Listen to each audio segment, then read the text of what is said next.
Welcome, my friends, to The Confused Breakfast, the podcast where we hit pause on the chaos of today and rewind to a simpler time when it wasn't about convenience. It was about the experience. Remember the magic of a Friday night trip to the video rental store? His legs. Nothing is over. Wandering the aisles, making the big decision of what movie was coming home with you.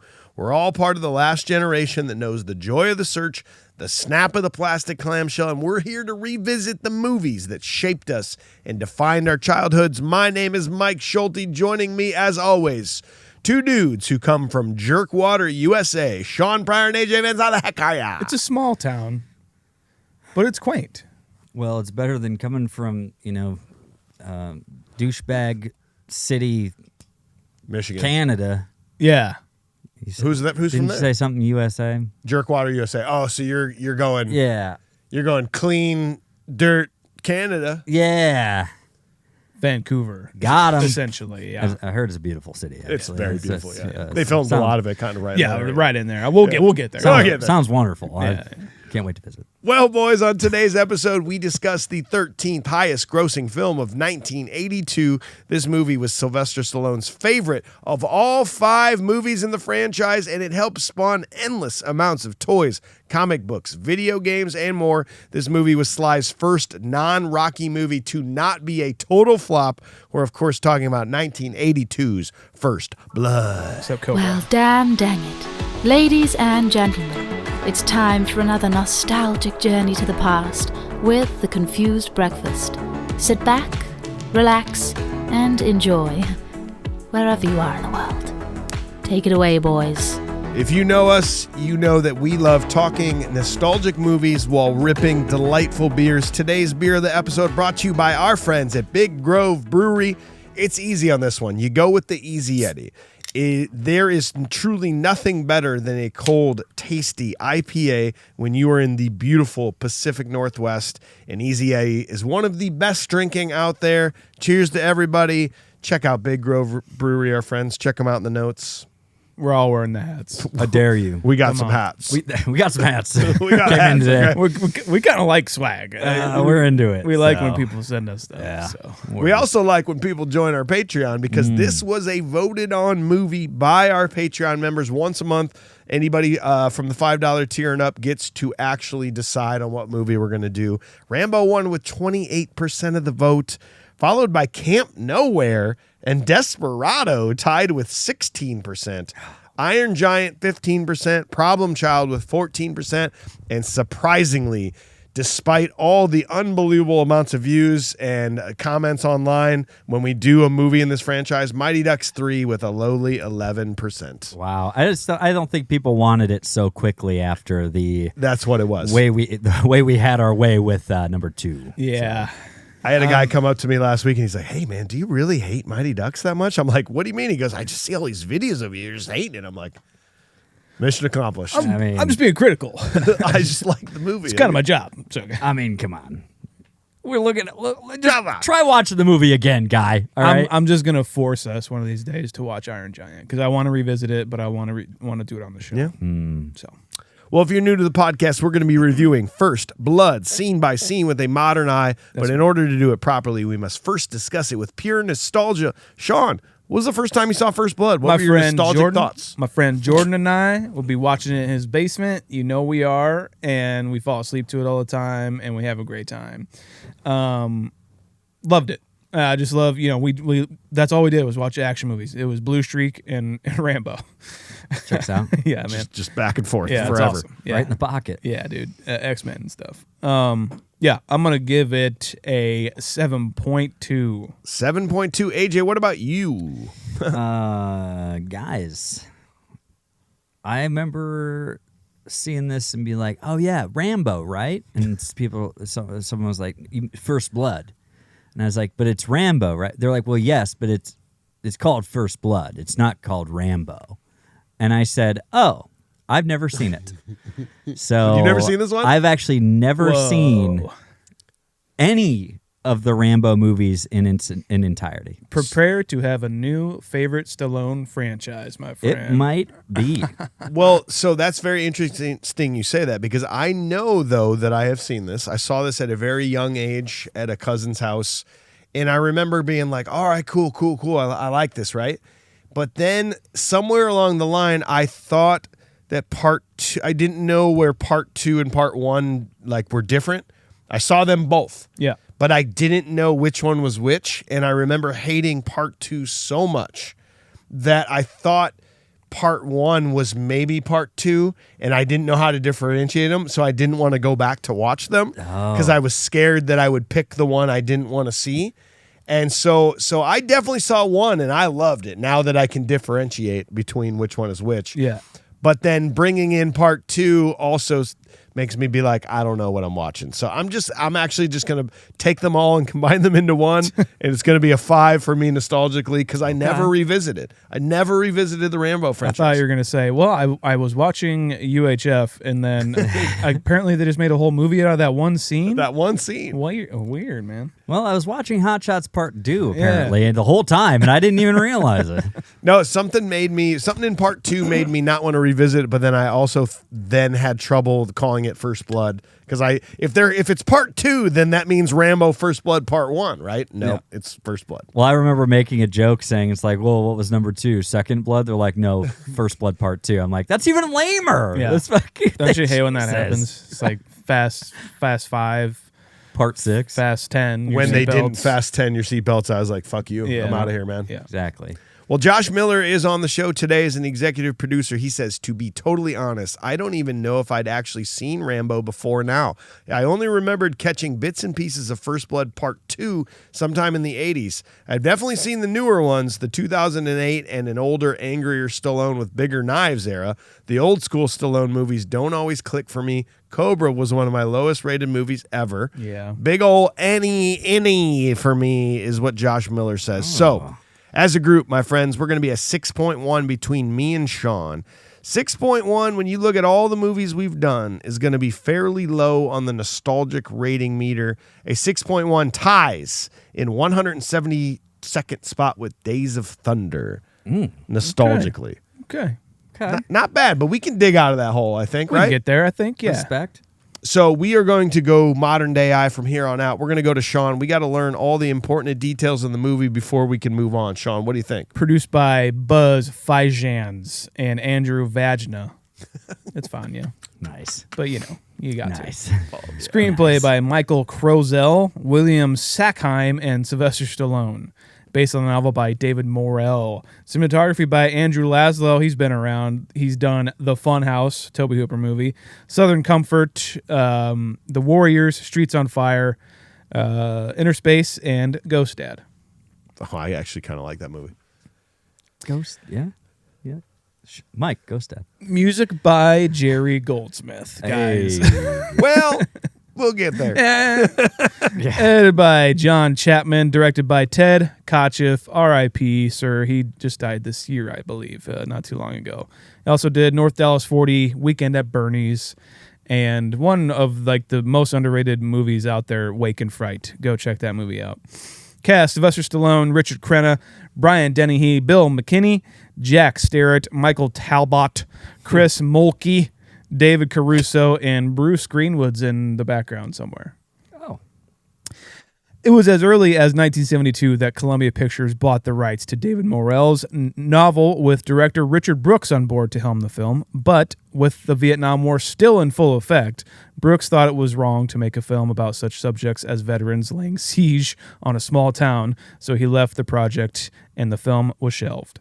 Warner Brothers bought the script, tried to develop it, but that fell through. An independent producer then bought the script from Warner Brothers, but that version also fell through, with Orion buying the film's distributor. Orion buying the film distributor Filmways out. So there's a whole merger kind of weird thing that the movie got lost in. Finally, Coralco Pictures bought the film and hired Ted Kotcheff to direct. Kotcheff cast Sylvester Stallone, who read the script but wanted to make changes and do a pass of his own. Originally, the script had Rambo being way more violent, killing a lot of his pursuers. Stallone had wanted to make the character more sympathetic, so Rambo only indirectly is involved in the death of one character. He also injected Rambo's famous knife as one of the character's defining traits. Good move. In some drafts of the script, the writers had Rambo meet his demise by suicide. Other drafts had Colonel Troutman killing Rambo. These scenes were shot, but when tested, the audiences hated it. Good. Yes, audience is always right. Yeah. With director Kotcheff on board and especially the star power of Stallone on board, the film finally started filming in Fraser Valley, British Columbia. The scenes in the town of Hope were shot in the town of Hope. Yes, it's a real town. Filming was delayed. Hope. Yeah, thank you. It's good. Filming was delayed several times, due to the weather and AJ jokes. Sorry. One time it was unseasonably hot and another a torrential downpour of snow. Stallone. Man. Good stuff. Stallone wanted to perform his own stunts, even the fall into the trees from the cliffside. He had a severe back injury and broke a bunch of ribs, so production was obviously halted. Filming in Canada meant that American firearms had to be shipped in because of Canada's strict gun laws. The Canadian Army was on set for most shots involving firearms because of their concern of safety, with the guns being used to shoot blanks could easily be capable of shooting real bullets. See The Crow. The first cut of the film was to Stallone and his agent's eyes. The first cut of the film was to Stallone and his agent's eyes unwatchable, garbage, and even considered buying the film just to destroy it as he thought it could be a career killer. That's for real. I've seen a lot of interviews with him, and he's like, on my kids, I was going to buy this film. It was the worst thing I've ever seen. Yeah. After condensing the film's length and some very key reshoots, the film was released on October 22nd, 1982, and on a budget of 15 to 18 million. The film made 125.2 million at the box office and has gone on to become a seminal action franchise. It makes you really want to see. Yes, I just it does. really want to see that cut. Like time out. We know it's good. Hey. We've got this cut. We will not think any less of you. Let me just see that cut. Yeah. Call it Let me just see the that buy thing. and burn cut. Yeah. You know what I mean, or something, and just be like, this is like big warning on it. It is First Blood, but this is the one that we couldn't stand. Yeah, even go ahead and put it on permanently in the movie in the bottom hand of the screen. It says, "This is not the real movie." Constant warning banner going across the bottom. Do not judge us. This is not the real one. Yeah, it's like this isn't it. I would love to. I think that'd be. You can see the scenes, like the deleted scenes. Yeah. They're on the Blu-ray. You can see them. They're like pretty poor quality, but okay. In the context of the movie, I would like to see it. For sure. Exactly. Well, up next, we got to go to AJ. He checks on the research for the ratings, reviews, critics, and fans alike. What do you got on this one? What the hell's the matter with you guys? You just think this is some kind of circus? No. It's the tomato meter. Gross. Well, actually, Not really. not man. too shabby. It's 86% certified fresh. Dang. Of all the movies we've done, RT. tied in the 78th spot per the critics, tied with Tremors and Gremlins. Okay. Popcorn meter in absolute agreeance of 86%. That doesn't happen very often. Doesn't happen very often that it's like right on like that, but IMDb is a 7.7 out of 10. Check this out. That is tied of any movie we've done in the 57th spot with Boondock Saints and Halloween. I feel like you combine those two together and you get Rambo. That's honestly Rambo. It's yeah. pretty cool. Kinda. Right? I mean, that yeah, it's got like the kind of dreary weather, the knife. Yeah. You know. We'll talk about it later. If you go from the cop's perspective in this, he's Michael Myers. Yeah. Oh, yeah. I mean, The basically, silent assailant assassin. yeah, his facial features rarely ever change. True. Very little expression. The director of The Guest, Mike Adam Wingard, he cites First Blood and Halloween, combining his love of those two into The Guest. I'm going to watch The Guest tonight. Same. I'm not going to. You guys tricked me into watching it. It's so good. How does he not like it? Wait, you watched The Guest? And he didn't Yeah. like it. I mean, I don't see. It's because there was a Halloween scene. no, Fuck, dude. no. Oh, the nothing- whole town's going to a Halloween party. No, it's got the same damn ending basically that might as well be as Funny Games. It's like, yeah, oh great. I guess that's what happened. Yeah, fuck you guys. I know. All right. Christmas. Yeah, man. Yeah, here we Christmas. come. Hey, this is a Christmas movie. Couple in a row, dude. Christmas Go. lights, It's a Christmas baby. movie. How are you not the happiest person? I am ecstatic. Okay. Look at these lights. All right. I'm lit up. Okay. 75 out of 100. Roger Ebert's also semi lit up. Thank you, He's True got a Tone. semi. True Tone. Until the last 20 or 30 minutes, First Blood is a very good movie, well paced and well acted. Not only by Stallone, who invests in unlikely character with great authority, but also by Crenna and Brian Dennehy as the police chief. Let's see. TV Guide said, boasting some of the best use of rugged landscapes since the westerns of Anthony Mann, First Blood is an effective, if outlandish, picture that exists merely for its big screen thrills. Fair enough. Guys, I jumped over to Letterboxd. Logan gave me a nice little recommendation. I'm hoping you found the one that I found to put on our poster. And if you don't find it, I'm going to read it. That's 'cause fine. It's amazing. I tried to find just short ones, so if you got something Yeah, good, no, then I got you- a short one. You go first. well, this is a 4.5. I believe it's out of 5, right, on Yes. Letterboxd. Yeah. So, The proper way to do it. just said this one just says, yeah, I suppose. Maybe they should just have let Rambo eat some food. Yeah. Another person just said, treating my PTSD by killing local law enforcement. Okay. Hey. This is one that says, a nice, lighthearted 90-ish minute movie slotted in before work. I cried. He couldn't find his friend's legs, and I cried. What do you have for Letterboxd? So I tried to find for the thumbs down for our poster. I tried to find a 0 star for this movie, and Okay. the comment was just something like this actually happened to my friend Greg. 0 stars. So that will go on the poster. It's nothing about the movie. It's just something like this happened to my friend Greg. It's like, he had a bad run-in with the cops. Well, he could have been a cop. Greg could have been a cop. I don't know. Maybe Greg Maybe he Roswell was a the cop. minor. That's Maybe true. he was a colonel. That's right. We don't know. He could have been a helicopter pilot. Yeah. But Greg, sorry, man.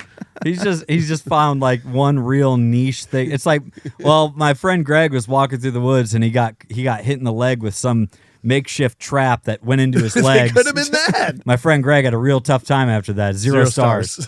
He could have owned a business that someone just blew up Yeah. in a random town. That's right.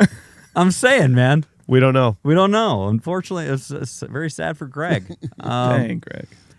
This was just a 1 out of 10 that I did find on IMDb. Matthew Capitano gave it a 1 out of 10. It's a long road for somebody.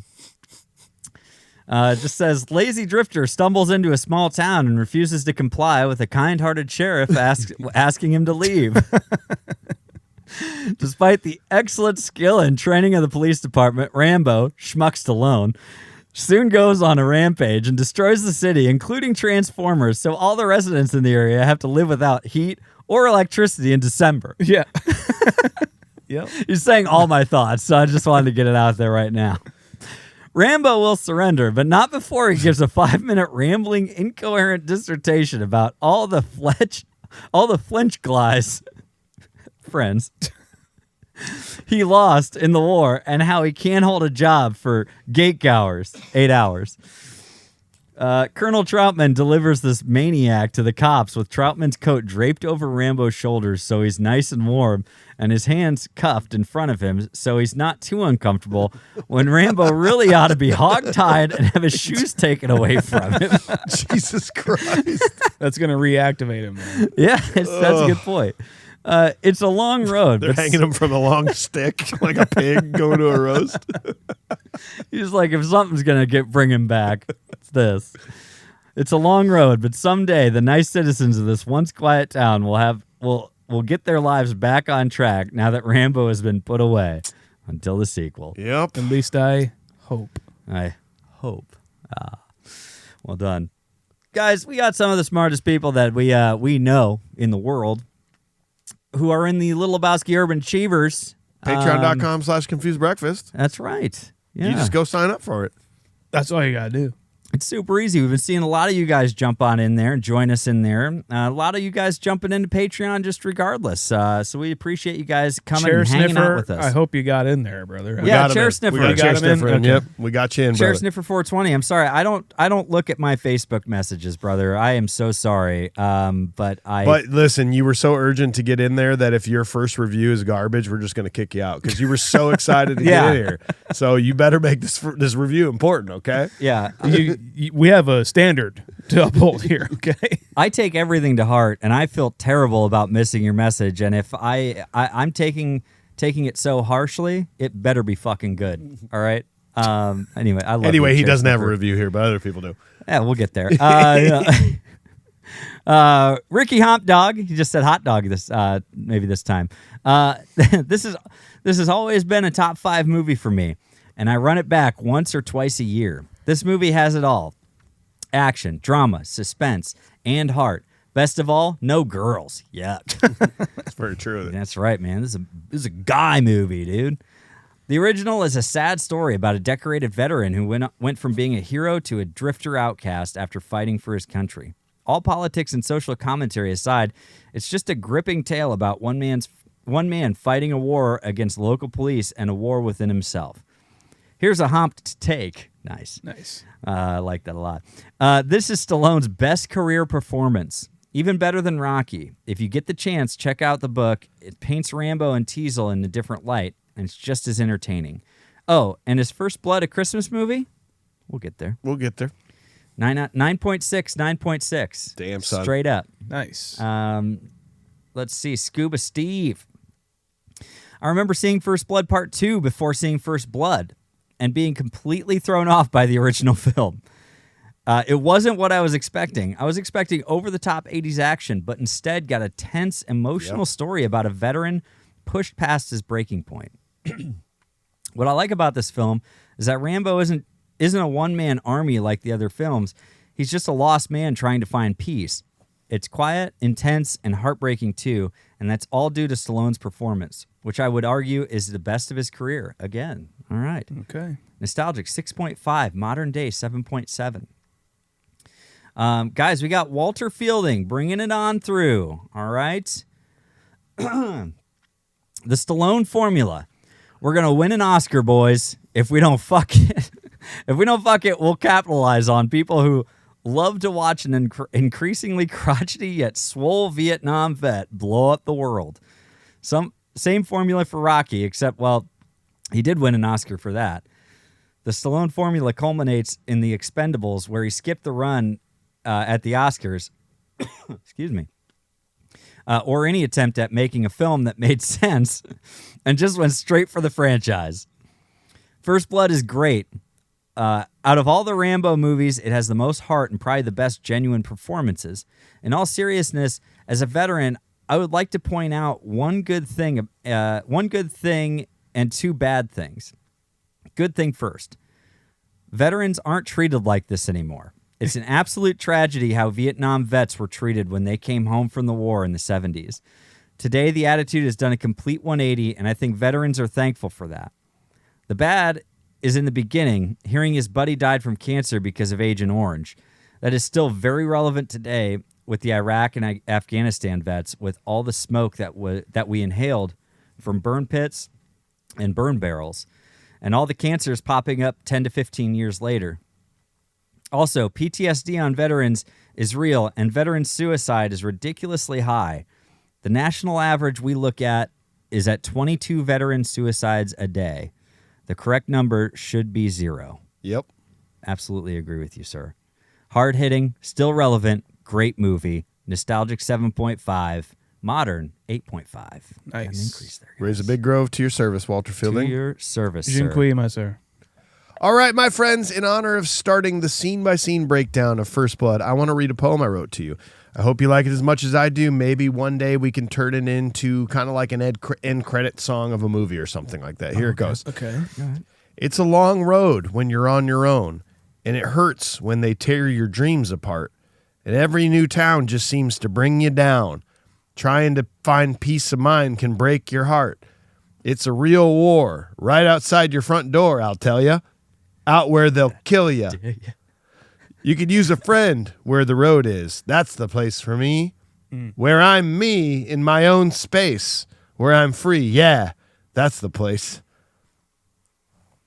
Wow. Here we go. I don't think we should do anything with that. No, we're gonna do something with it. Okay. No, Okay. that was really great, Mike. We're gonna put that right up here on the fridge. Right in the fridge there. Right yeah. there. Yep. Hey, we got some gold star We can stickers around here. We can all look at it all the Yeah. time. Well, scene 1. John Rambo arrives at the house of an old Vietnam War friend, but learns that he's passed away. He heads towards the small town of Hope, Washington, but his arrival draws suspicion from the local sheriff, Will Teasel, who sees him as a vagrant. Teasel drives Rambo to the edge of the town, tells him to keep moving. When Rambo quietly turns back to town, Teasel arrests him for vagrancy. Guys, a couple people in this movie that we know. One in particular I just had to point out. Bill McKinney plays Kern. He's one of the older cops. He was the train engineer in Back to the Future 3 when they're talking to the train engineer. And he's like, well, I suppose if you got a long enough straighter track and got it burning real hot, Hotter than the blazes of hell. I suppose you could get it up that. There's a couple more coming later, but that was the first one I was like, let's dog go. handler? I think he might be, yeah. Okay. Oh, okay. He was either a cop or a dog handler. He was one of the guys in the movie. Yeah. Gotcha. So, this movie starts off, and I want to say this. So I know that I gave this an NA. I did not horribly long ago, tried to watch this movie, and I went into it thinking like Rambo is number 2. It's number 2 or number 3. Of course. Because that's just all you ever see about like Rambo in like pop culture. Yep. Right? Is him fucking shit him up. with that Constantly. M60, Yeah. like, you know, just and exploding tip arrows and grenades and, you know, rocket launchers. But like I started this and I was like, this is fucking boring as fuck. I wasn't paying attention to the movie at all. Of course. And I was like, this is so boring. I was like, what the? It's a cop. Like, what's going on? I shut it off. Yeah. I shut the movie off. Started at this time. And and as it starts off, this movie starts off like so fun. And like he's got a smile on his face. Dude. He's walking through the woods. I'm like, this is, I mean, Beautiful scenery. He comes around that Beautiful corner scenery. and there's the river there. I'm just like, man, this is awesome. I was like, wow, that sounds like really great. And then he gets down there, and it's just 180s on your ass. It's like, yeah, he's dead from cancer, from Agent Orange, and you're just like, this is the most tragic thing I've ever heard in my life. He's like, we're witnessing a man who we know as Stallone, who we like, you know, but not as this character yet. We're witnessing a man right off the bat. All we have to relate to him is that he's looking for a friend, and then he finds out that friend's dead immediately. Yeah, We're witnessing a character lose everything instantly, like right at the start of the movie, you know. I don't think he ever smiles again. No. For the entire movie, and I think that's really a big talks takeaway. much either. Yeah. I mean, like, I think this is like one of his best performances. Period. Just in this first scene, like when she says he died, he's like, "What?"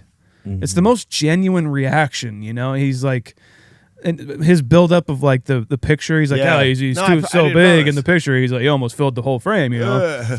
Yeah, because you know he's explaining it like probably thinking like, oh, you don't believe me or Well, something. no, like I brought all my promise- stuff. I got my documentation Yeah, here. I brought it all along to show you and prove it to you. You know, we used to be great friends and all this and that. And it's like, no, he's just gone, man. And she's like, she doesn't, you know. I never understood because this is 8 to 10 years after Vietnam's over.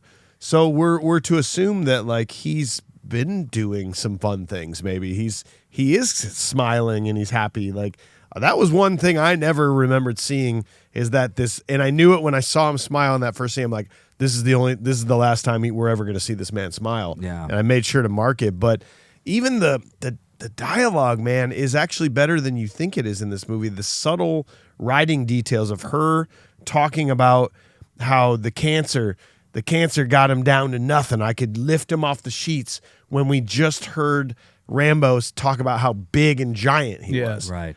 That's all. We don't need to see a photo of this man. We already now have the picture in our head of this giant Green Mile type guy that's now been bedridden by cancer and down to nothing. And it just destroys Rambo in that moment. It's Vietnam and everything. It just makes me think of Bubba. Bubba. You know, I don't know. Yeah. That's like the person that I picture of just like he was just a good fucking friend, you know? Yeah. This is heartbreaking. Literally, just like it breaks my heart to watch Stallone. His face in this is Stallone's face alone in this is like, it tells you everything. I don't know. I sympathize with him immediately. Well, he gives her the photo, and then he throws like something else in the fire pit. Yeah. Like, well, he's been traveling with nothing. This was one of his most important possessions, and now he's like, well, I don't. I mean, it's what a great metaphor to have. Just he burned it. He burned his past basically, and like because there's nothing left of it. He feels like, and it's an absolute tragedy in the first 5 minutes of this movie. After we just saw him smile, we're like, that's Rambo. Yeah, he's happy. Sweet music going on. It reminds me of like Stand By Me, kind of. I don't know. It's just. I like the music actually. It's in good. The beginning. Jerry Goldsmith he's maestro. Yeah. Maestro Jerry Goldsmith. JG. But we get the asshole of all assholes here in Sheriff Brian Dennehy. Teasel. Sheriff Will Teasel. Teasel. Yeah, he will tease you. Yeah, will. Well, Teasel. This like a lot of this dialogue, and I know, like it kind of baffles me to know that like Vietnam veterans were treated so fucking. It is shittily kind of fucked up to think about, isn't it? when they came back and like him saying shit like wearing that flag on that jacket, looking the way you do. Folks don't really like that around here, you know. It's like, what the fuck you talking about? Yeah. Like he's a veteran. That's crazy. You're right. Like watching it today, you're just like, this is a cop talking to him like this. It's like he should be taking him to the diner immediately. Let me get you something more. To get him the meal. Like, you know what I mean? Like it's just one of those things that you're just like today it's just not that way, at least not for us, I guess, but it's just not. And so to watch this happen and for him to just kind of, it's the immediate judgment and the immediate like shutdown of any sort of like reciprocation, like his way or the highway. Why don't you jump in? So I just make sure. So we make sure he gets you on your way the right way. And it's just like, fuck, man. I'm trying to like understand his character at this point. I'm like, well, maybe they had like a past of like people coming in and fucking with shit or something, and like he's just driving him out, making sure nothing happens, just keeping the town safe. I'm like, no, fuck you. Like, he literally did nothing wrong. Yeah. But I think he knows, because there's a couple things. There was a plot point that was present in the novel but was absent from the film where Teasel, it's actually kind of implied that Teasel was a decorated hero in the Korean War, that he had served. In his desk later in the movie, there's like medals. Yeah, there is medals. Yeah, and so I guess it's implied that Teasel didn't like that serving in the Korean War never got any like notoriety or anything but the Vietnam War was such this huge war where it had all this notoriety, and we're talking about the troops, and I guess he supposedly kind of had some resentment that his war was forgotten about. He did time. He served his country, and nobody talks about it, and nobody helps him. So there's that aspect, but let's be real here. Even if you want to hate Teasel so much, like, all John Rambo had to literally do was be a fucking human being and get over his moment of grief, which we're not saying is a small moment of grief, but it's a cop. Say, yeah, man. He goes, what you doing here? Say, dude, I served in Vietnam. I came to visit my best bud, and I just found out he's dead. And you might have heard of him. His name's this, and I'm a little shooken up right now, and I'm just I'm sorry. I'm sorry. Like that's literally all he had to do but instead he's straight up is being an asshole back to Teasel. I don't think he's being an asshole at all. I think he's just like, I don't owe this guy anything. But I know this is the 80s, your though. town. Fuck you. Like, I fought for this country to be free. I'm going to freely walk through your town. I'm going to look for food, and I'm going to eat that fucking food with my own money, okay? I don't know, man. This pisses me off. I really don't like authority if you can get that from me talking like this. But John Rambo kills a dog, causes another police officer to die, blows up half the fucking town with a gas station, a gun shop, destroys. What do we say? The power's out to the town like over Christmas here at this point. Yeah. Like people are not even going to have Christmas lights in their town.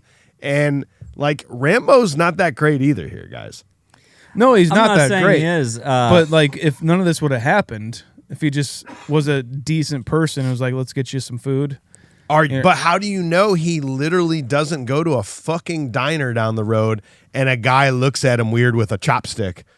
Like he's eating his pho and he pulls out his chopstick and Rambo goes, "Whoa!" And he has a flashback to like getting chopsticks in him and he destroys and kills people. How do we know that doesn't happen? How do we know it's not going to happen? you know, all right. Like, the diner. I love his yell, by the way. It's the greatest yell in cinematic history when he goes, "Whoa!"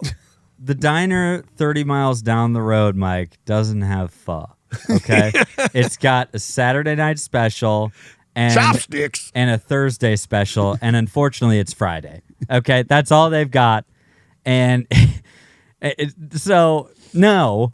But I don't know. I think I feel like I'm riding the fence a little bit, but I'm more in the camp of Sean. Of like, no, this is bullshit, man. Like, you know, that's profiling to a T. It is the early 80s. 100. You're right, and it is. I know it's small town, and he says like, is there a law in this town of me getting against me getting something to eat? He says, yeah, me. So it is a personal vendetta. It is not a law-abiding thing. It's a personal thing. And you're right. Like the whole reference in the novel of like he was a Korean War vet, Stallone. Rambo is a Vietnam vet, and there's that resentment that they didn't get as much notoriety, and so so it's an ego thing. It's point. an ego thing, 100%. So driving him through the town, like the whole conversation they have is just really shitty. Yeah, and he's like, he does ask him. He's like, "Why are you pushing me? Yeah. Like, why are you doing this? And instead of giving why are him you being an anything, asshole for no fucking reason?" he just does that. The quintessential most bullshit thing that somebody can say in this scenario is, "I ask the questions around here. Fuck you." Sorry. I'm just getting riled up. I'm with you, man. Fuck you. Just like, This is bullshit. I'm not saying like I'm like a fight the power against the authority. I am. I know you are, Sean. I love you for it, but I'm not out there doing that. Like, but at the same time, I am against the idea of like the abuse of power, and especially in scenarios like this when it's clearly somebody who needs a freaking hand. I'm playing devil's advocate here. I'm I'm on your side, but I also believe that you should just like be honest in a situation of like, I just came into town. Like I'm kind of out of it. My friend died. I see what you're saying. Devil's advocate. He should have walked the other way when he got out of that car. Correct. And not back towards the town because he knew that he was just getting harassed. Yeah.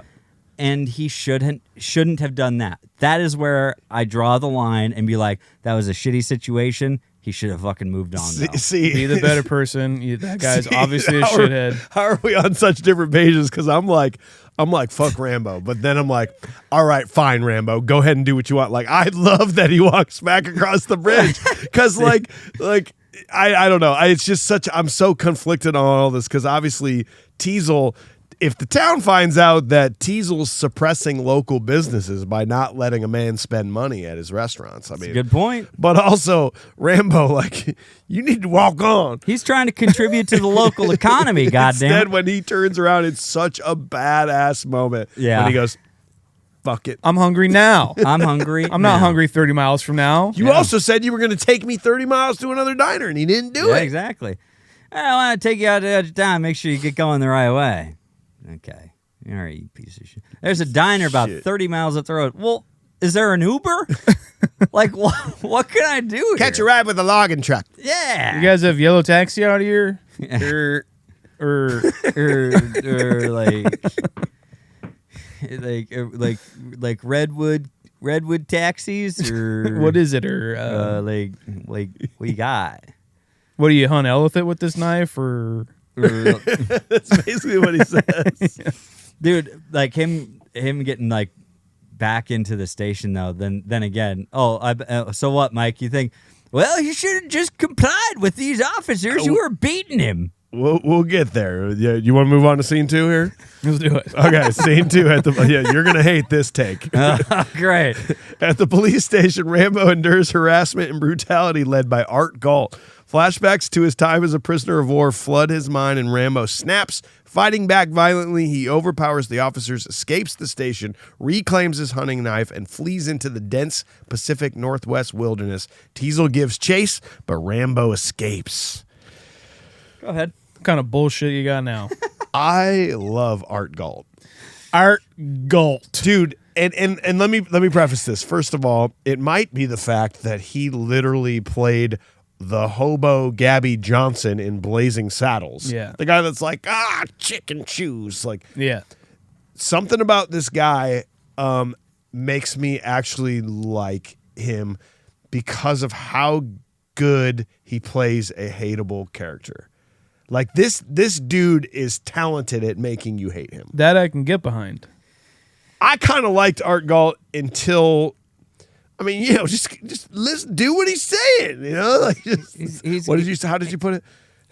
Just comply. Well, just comply with the officers who are abusing. I mean, you. he could have, you know what I mean? He could have just complied and Yeah, just comply with the guys who has a name that sounds like a freaking car that's backfiring. Art Galt. Art Galt. Fucking horse shit, man. Like the guy, they got nothing, man. They got nothing to do in this fucking town, and all they can do is hope for something interesting to walk through their door, huh? All right, and that's what happened with Rambo, and they're like, thank God we get to use some of our new toys and like the printing stuff, and we got that cell that's been collecting dust for God knows how long. whoa. Wow, let's put him in. Hey, get the hose. We'll get to use the hose here now. There's a fire hose. Yeah. Yeah, you like that, boy? Yeah, you like that? As he picks his belly button. It really seems Just like the fucking- fakest deep voice ever. Have you guys seen those like TikToks of like the super young, what are they called? What's the new term? 6'7". 6'7", the new 6'7" Oh. boys. Yeah. Yeah, there's like That's called Mumble rap. that's called vocal fry. Oh yeah, okay. It sounds like the early version. That's exactly what they do. Oh man, Look at every woman on The Bachelor. You like that? You like that fire hose on you? Yeah, you like water? I'm gonna hit you with my baton for no fucking reason again, even though there's scars on your back that obviously you've been through a lot of shit in your life, and then maybe I don't even really know about it, but you're being a piece of shit to me right now. yeah. Sort of stuff. They're actually fucking That's so hot. frog Budweiser. I just don't understand.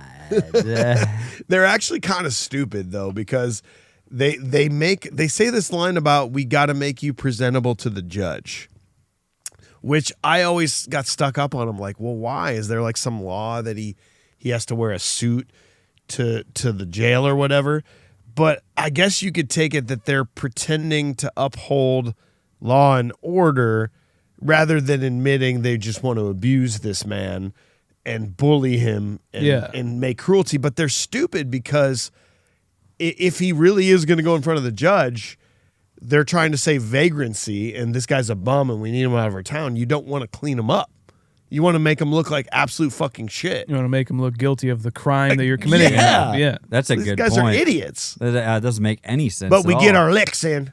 Yeah. Yeah. Well, no, like the whole town. It just seems like an abuse of power. And like I wrote down David Caruso immediately punchable face, but he like I I do like him in this. Like he's maybe the most sympathetic and the most understanding kind of the squad. As a just a face, yeah, Yeah, I hate his face. but as a character, yeah, maybe not so much. I mean, you're like right. him. He's the only one who like kind of gives.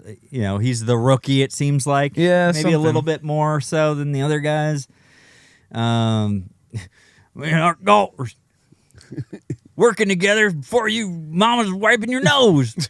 Great, thanks. I don't know what it is about him, especially and at least give it up for. I'm sorry, I don't have his name. Who the guy that plays Art Galt, but even him and Dennehy, Jack like, Starrett. yes, maybe. Him and Dennehy, like I don't know if there could have been better people to play these roles. Oh, they're because amazing. we need to have them hateable. Brian Dennehy is phenomenal in love Brian this movie. Like he plays this perfectly. Perfectly. I mean, Even he wears that jacket perfectly. When Yeah, he that's walks Jack out, Starrett. when he walks out that first time you see him and he stands on the porch and just kind of, Yeah, Yep. it's like he's sort of like the Hopper from Stranger Things. My hometown. Yeah. my town. Yeah, my town. I run this place. He's like, yep, everything's quiet. Yep. That's the way I like it. I never clock out.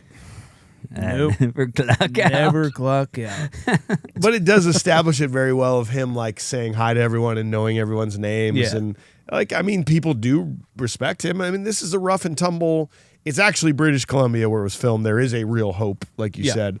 But this is supposed to be like logging town, river town of the Pacific Northwest. Like they truthfully of the time didn't probably want this fucking hippie looking guy to come out here that's freeloading and doesn't work and was in this shitty war that, so I mean, You can't judge a book by its cover, Michael. You can back then, okay? Oh, in the 80s. Well, it's parlance of the time. You can do Parlance of the whatever you times. want back then. Yeah. This is the 80s, man. What do you think about all these flashbacks? Because this is what I thought I was getting into, part 2, which is basically where Yeah. it's like all the flashbacks, right? I don't know. It's a lot more of him being like in foreign soil, I think. I was, it is. Yes. And, no, because so I ended up going, I didn't get a chance to go on to number 3, but I did watch number 2 afterwards. And I enjoyed it, actually. Yeah. I know that one gets a lot of It's flack. a lot more flack. And they go down or so, I think. Maybe number 3 bounced back up a little bit, but it's him being the one-man army wrecking crew, Which is what we all on think foreign of. soil. Yeah. And that's also I remember about like Hot Shots Part 2. Like really took so much from Rambo 2 and 3. Just like. But like, that's what I'd certainly remembered. And these flashbacks, I was like, I actually kind of wanted more of it. Because that's what I started to think was like, when are we going to get like, because if it's not going to be more flashbacks and we don't get like one of these like long blood sport awkward flashbacks, right? It means like the whole other time I'm just thinking, when's he going to like escape and swim across the Pacific Ocean and end up in like, Korea or something or Vietnam? If you do think about it, let's say you're watching it for the first time, which you did. Yeah. Like the 1 millisecond flashbacks that they do 4 times, does that give you enough information to be like, oh no, Rambo must have been through some shit? Like, does it effectively give you enough, or do we need more to really know that he went through some shit? I think it's enough for me. Okay. I think, and like just being treated the way he has been when we see him just lose somebody in his life. Okay. And then being treated like shit for no fucking reason. And then now being treated like an animal for no reason. Right. And just seeing like that's probably what he's saying, is he's trying to forget. He burnt the photo, for Christ's sake, He's trying to forget all this, but some things just kind of bleed in, like the windows looking like the bamboo thing, and The knife coming up to the throat. the knife on the throat, Yeah. and him like the whatever cross he was on or whatever. I think they're plenty. I think they're just like little stings, like they look like they sting him. They look like he's having a flashback and it hurts. Right. Yeah. And I do think it's because he's being treated this way and being caged up again. And the last time he was caged up, it really wasn't that great. It didn't go well. Didn't go well for him. And you know what? Yeah, PTSD. It's the little things that can that can trigger it, right? Like the bars on the windows, or having a razor blade brandished in your face. Yeah. The little things, the subtle things. Cut him dry. He doesn't need any fucking. Yeah, he's a tough man. It's like, dude, you're putting a blade up to this guy's face. Anybody would freak out. Did we just see the marks on his front and backs? We didn't. We don't care. We don't want to ask any questions. Be like, bro, what happened there? Are you like a fan of blades? Yeah. Did someone do that to you? Do you like being cut? Hey, how'd you get those cuts on your chest, anyways, huh? Well, as I sharpen this Haven't used this in a while. Yeah, we better make sure get all the rust off. A little rusty. I do really like him in these moments too, because apparently there was a lot more dialogue with Rambo, like talking a whole bunch throughout the movie, and one of the ideas that Stallone had to cut the film down and make it so he didn't buy it back and burn it was he's like, you know what, just take out all my lines. Let's just have him like pretty much be completely silent, okay? And so like even these scenes where like they're trying to get him to do the fingerprint thing, which I'll agree with you, like just do the fingerprint. Like, like that's the least of your problems. Right? He's acting like a little kid though. I love it that he's like no. And then when he finally, he's like Chunk on the ground when he gets the ice cream and they rip it out of his hands. He's God damn it! Like he's wiping his hands with it. Like it's kind of funny. They keep like they keep like smacking the paper towels out of his hand. He just keeps grabbing them, and it's just a silent performance, But like I feel so much for him in this moment. Yeah, I don't know. It's they're treating him like an animal. Like an animal, like a kid. But is that because he's not talking? Like a foreigner? Yeah, exactly. It's like someone just like foreign of this land. It's like an outsider. This is a human being. Yeah. But imagine, just try to imagine that they get him in this cell and he takes his shirt off and they're like, holy shit. And they're like, what happened? And he's like, I was a prisoner of war in Vietnam. Like, shit, man. Like I was, like I lived in this POW camp for a year, and these fucking China, I don't know, like whatever. To get them, sympathetic to that. Like I feel like they'd be like, that's fucked up, man. Yeah, holy shit. But like instead, he's like, yeah, and it's true. Maybe that's just how my brain works, and maybe I'm just a big pussy. But well, at the same time, I think. But I think that the reason why the performance is good and why why the story goes the way that it does is because, like, if Rambo's been through all those things, and he's basically being put through not as intense of a scenario, but a similar situation. He probably try to explain that stuff the first time around and nobody listens to you. Sure, yeah. And so why try to explain anything ever again? How many times has he been through something like this?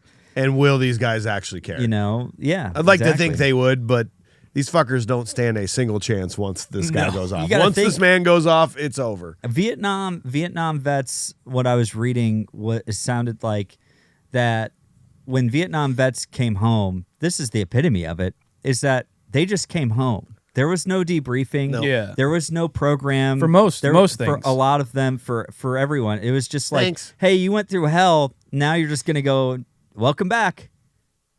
See you later. Whatever. And Whatever. And so the idea is really nobody fucking cared, and nobody. And so nobody he has wanted been to going hear through about this it. for 8 to 10 years. So and just why try to explain it now? It's like that's what I take away. And it's also kind of maybe I would feel the feeling of like I don't owe you anything. I gave you everything already. That's true. It is true, and I think that I think to a degree that there's certainly some validity to that after what he's gone through, and not to say that like he has to wear that Congressional Medal of Honor around everywhere or anything, but at the same time, you see somebody who is a veteran, then you approach with some, I don't know, grace, little grace, respect, some respect. But instead, he takes out the whole fucking his police station, And by the way, and they were trying to take him down. I agree with you. It's just amazing. The physicality just starts right away. Yeah, and I even think that it's really well filmed here, and I do want to talk about like Ted Kotcheff throughout this thing because he's the director of Weekend at Bernie's, for Christ's sake. Yeah. This is like it's Fucking A, crazy, dude. man. Very well directed movie. Yeah, I don't know. Like even this car chase with Will Teasel is really great. Like Stealing everything the about dirt it. bike. There's so much. Like I love a movie where you can like, man, they used all the budget. Yep. They used all the budget that they did had. it. Yeah. There's so much of this that I'll do the 180 here. I'll do the Michael 180. That is, it's like the moment he like kind of snaps and he's like, you're just kind of like, yeah, break out of there, get out, kick it. That guy's an asshole and that guy sucks too. They're breaking protocol too. Like the guy hears shots in the basement and he goes, well, what's going on down there? Like it's a locked door from the inside and he just opens it. And then like, but see, that's the thing is like, I feel like all the bad guys are down there with him. He takes them out. The moment he breaks that barrier to upstairs, it's like, now I'm humanizing the goon. He's in the just like desk job, man. oh, hey guys, what's going on? Even the one that guy, he runs up to him. He doesn't even grab his gun. He's like, he just runs up to him. Like, He's just like, hey, are you okay? What's going on down there? I heard a ruckus. And then, by the way, like I feel bad, but at the same time, for the guy on the motorcycle, the dirt bike or whatever, Poor feel dude. bad for him, of course. But at the same time, it's like he let you down pretty gracefully. Actually, He like put his hand on under your head, Yeah, so he like you did. didn't hit the pavement. Cradled you down, and he's just like, and now I just need to borrow your bike and commandeer And your vehicle. I also think this happens all the time in this town that people just Yeah. take dirt bikes from people while they're riding it because Yeah. no one seems to care. No, He just takes the bike and they're like, they're just like, out, shoot. it's kind of like when I stole a grill in college, and then one day, like a couple weeks later, that grill got stolen from me, and I wanted to be mad about it, but I was like, but I stole it. Wasn't yours in the first place. It wasn't mine in the first place. Like Yeah. I kind of got mad that somebody stole it. I'm like, it wasn't mine. Probably the original person who you stole it from. They were like, finally, I No, found I it. painted it. Oh, well, all right, fine. You put Mike Schulte on it. Property of Mike. Yeah, it's Repainted not as yours, red. Bill. From 100 Johnson Street. Yeah, I think these dirt bikes are just like what the scooters are around Cedar Rapids Yeah. here. You know, you can. It's like, well, I need one. I couldn't see one readily available, so I'm just going to take He was one. already taking logged yours. in. Yeah, he's like, How much time you got left on yeah. that? And he's like, I'm just going to borrow it. So Well, I do want to mention one thing in seeing Christmas lights from last week's episode of Go, seeing them again in this movie. I came to the conclusion, and I think you'll believe me here, that lights trigger something nostalgic in me. It's like we talk about the sound of old commercials and old songs. When I see old school Christmas lights strewn about the town of Hope, hanging from the light posts in their office, I feel a nostalgic pull instantly. We talked about it a couple years ago in Christmas Story, that final scene, those analog light bulbs on the tree, and I went off on it. I was like, man, I'd give anything to have those analog bulbs. Someone in the comments mentioned True Tone bulbs, TRU tone bulbs. Yeah. I looked them up. That was 4 years ago. I bought them instantly. True Tone makes the only LED holiday lights, so they mimic the warm glow of vintage incandescent bulbs. They're glass bulbs painted, but they're LEDs. So they're safe because they don't get hot. Like those old bulbs would burn your house down. that was the problem. It was the problem, That but was they the were problem. gorgeous. Yep. And they have like super reduced energy consumption. So I was blown away. I bought them instantly 4 years ago, and every year since I've actually bought more. I have the entire exterior of my house lit, and then I just bought some of the smaller bulbs from a tree. They had a Halloween package with orange and purple lights. Okay, good. Dude, and so I bought these lights for the studio. I was These are gonna say, the is that what ones. these ones are? I don't know what it is, but True Tone perfectly captured that vintage nostalgic feeling that I want from Christmas lights. Yeah. And of anybody that I've ever wanted to tell this to, our audience seems like the perfect group of people that need to know about them. So like, I think you should go check them out. TRU-tone.com. They are, I'm telling you, you might look at them and be like, that's a lie. I can just get them from Walmart. I love this purchase, and I make a new purchase every year and get new colors and new bulbs. Check them out. They're gonna last, and it's like Dean Cundy lit the studio with these lights in here. Dude, It looks that nostalgic. Well, these are the lights that were on my my grandma and grandpa's Christmas tree. Same. It was like, so because they had a old Victorian house, and it was a huge tall tree, and it was these type of lights and tinsel all down the thing. And you can actually put the tinsel in there because And it now won't you catch can on put fire. I was just gonna say, now you can do the tinsel again. Don't touch the bulb! Because otherwise, it was like a microwave. You put a spoon in a microwave. Oh, man. my That's- gosh. That's what happened to those. Yeah, things. one goes out, the whole damn house goes down. But no, these things are freaking gorgeous, man. I'm excited. I'm getting some this year. Me and Harrison are gonna have a friggin' heyday. TRU-tone.com. Check them out. Check them out. So scene 3, Teasel assembles a full search party equipped with dogs, rifles, and a helicopter to hunt him down. Galt tries to shoot Rambo from a helicopter, but he's sent tumbling to his death on the rocks below. The deputies open fire, forcing him deeper into the woods. Using guerrilla tactics, Rambo systematically disables and humiliates the deputies one by one without killing them. My goodness. This car chase scene, too, or like him chasing him on the motorbike. The dirt bike. I liked a lot of the shots because it looked like he took the jump like it was like a train track. Yeah. Like that it was made for a dirt bike, but it was not made for a car, and it looked like that take was like a miracle. Yeah, I know. that he landed it, Yeah, like it's like the. All right, I think we got all the logistics. We got everything figured out for this bike. Let's see it. Let's see that go first.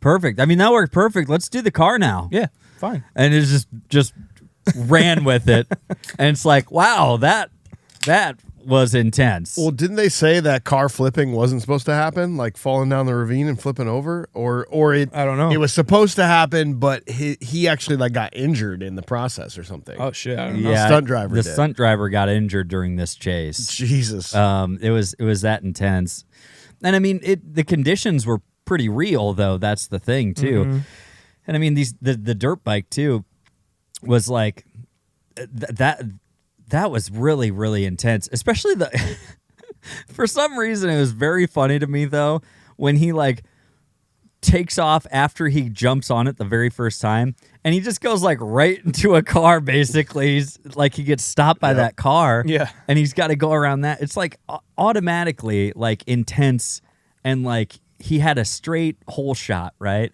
But then he gets caught by this freaking cross traffic, and it makes it a little bit more intense. Yeah. And Art Galt's about ready to shoot into an open See, crowd. I'll say that too. Like as much damage as Rambo does to this town, like just flippantly shooting Hey, down Art's the got- main street. Art's got the restraint though. He doesn't actually shoot. He does. he does shoot. I don't know. We don't know. Well, can we? We don't let's- know. let's- We don't know. man. Let's watch it right now. I don't know. If There's he a gunshot that happened. does he actually shoot? Yeah, he does. Well, this is a rough and tumble town. Let's go to the replay office in New York or whatever. Friggin' get the replay on this and get the official ruling. Okay. Yep, he does in fact fire. It just so happens that Teasel rips up in the nick of time. I understand if you don't want to agree with me on this Art Galt thing. Okay, I get it. No one's going to agree with you on this Art Galt thing. Okay, I'm just trying to join you on the whole Somerset thing. I'm trying to present a theory that no one's ever going to agree with. Oh wow! The truth comes out. It My It's God. Sean's turn next week. He's going to figure something out. Yeah, it's like I don't know what we're doing next week. I had something Guys are fathomable so here. safe, baby. Because Jose is the good guy. Yeah, it turns out he was trying to do good the whole time. They all deserved it. Don't mind what Kevin Spacey. Never mind. There's something. Can we at least all get behind the fact that even though Art Galt is not doing what he should here, he's going to fire this gun out of a helicopter. He's going to kill John Rambo hanging on the side of a cliff. We don't think that's right. But like the helicopter pilot just bitches out after a man falls outside of his helicopter and hits the ground and dies, and the helicopter pilot just takes off and leaves and never comes back. Yeah. I'm a traffic reporter. Yeah. Exactly. You're right. This For isn't a hope. police helicopter. Nobody in this situation is trained for this situation. Barely even the police. Okay. And he's got to fly home like Ace Ventura with his head out the window because the glass is broken on his helicopter. Shit. If anything, land and let's assess the damage here and maybe help this man out. That's the problem. He can't land. There's nowhere to land this thing. Oh, there's thermo drafts. How many times have you said, Mike, everything about a helicopter is Thank you, yes. designed for it to not fly? And here's where we can probably agree, because he says, like, if you don't fly this thing right, I'll kill you myself right now. And what really would happen is he turns to the helicopter driver. He's like, and the helicopter's like, what? we don't have things on. We don't have that. What are you? I can't fucking hear. There's no reason to talk to me. This is an open air cockpit. That's all they hear is. That's it. If you don't get her. That's all they fucking hear. I'll shoot you myself, you fucker. Really? You're gonna bring that rifle inside and shoot me? Oh, it's cramped in here, dude. We're both gonna die at that point. Jeez. But you don't know how to fly this thing. Even these shots look great too, like the helicopter swooping down of like him, Sylvester Stallone in the foreground on the cliff. Oh yeah, and the helicopter swooping down and like kind of getting closer to him. Excellent stuff, man. Like the budget's on screen. I love this shit. It's pretty great. Guys, like I say again, the guy's named after the way he ends up dying, falling out of a helicopter. Oh, go! That man had a family, okay? He probably had grandkids, okay? You got to feel bad for him, okay? Well, they're probably better off without him because he's a fucking psychopath. I like that he's still steaming when he's on the fucking rocks. It's just kind of real and brutal. I don't know. It's just bleeding all over the place, but steam's coming out of him. Steam's coming off of him, and there's that moment that that Rambo has. Like, it seems like it's kind of a mix. It's a kind of a mixed bag of emotions. Yeah. And I think it's why he plays it so damn well. Is he like has this like look at him because he's got to take his jacket, but then he's like looking at him, and it's like there's a moment of PTSD, but then there's also a moment of like compassion. And like, you know, sorrow for this that it's happening, even though this is the guy that was kind of the main abuser. So it is. It's kind of a mixed bag of emotions. Yeah, he's almost like, now this is really real. Yeah. Now I'm fucked. Yeah, this is when it changes because he's really just trying to escape, and now he's like, "Well, you want a war, you got it." And this is when he goes full psychopath. Yeah, he kind of this is kind of like he gives them their last out. He kills a dog. Well, and I know nobody likes to talk about because John Rambo's a hero. He kills a dog. Let's just say he judo you hear the chopped bones him. break on this dog. I don't know. Those are branches, probably. You know, it's pretty woodsy out there, and I'm sure he just like he made it go to sleep and put it on the ground, and a branch broke. But this is the perfect perspective of like when movies tell you who the hero is and who's not the hero. Yeah. If this movie were on Dennehy's side and an unnamed killer who's like killing all of his men and killing dogs, we would feel totally different. That they sent this guy like has these dogs and the dog owner gets shot. The dog owner gets shot and his dogs get killed. Like I with said, his bare hands. None of these people are trained for any of this and prepared for any of this. This guy got a call from the sheriff and it was like, "Hey, I need you to bring those dogs out. Bring the rain dogs. Yeah, that you use for like I don't know, like buck cadaver hunting. Sniffing or coon hunting or you know squirrel hunting or you know that's what and some sort of or bear hunting or deer hunting. The dogs. I'll bring the dogs. All right, thanks. They're the same dogs. I've been lying to you this whole time. They're the same dogs. They're the same dogs. I need to come clean on No, this. they all hunt for everything. It's fine. I know what you're saying. But it's like this guy gets the call from the sheriff, and he's got no choice but to probably comply with him because he's like, "Sure, I want to be a part of this thing." And then he shows up, and he gets his dogs killed And shot. Yeah, he shot. Yeah, and then he gets shot. And he's shot. You know, yeah, they gave him a shot of penicillin after this was all said and done. No, it's just like nobody's fucking prepared for this. No, not at all. I feel bad for everybody who gets like wrangled into this thing.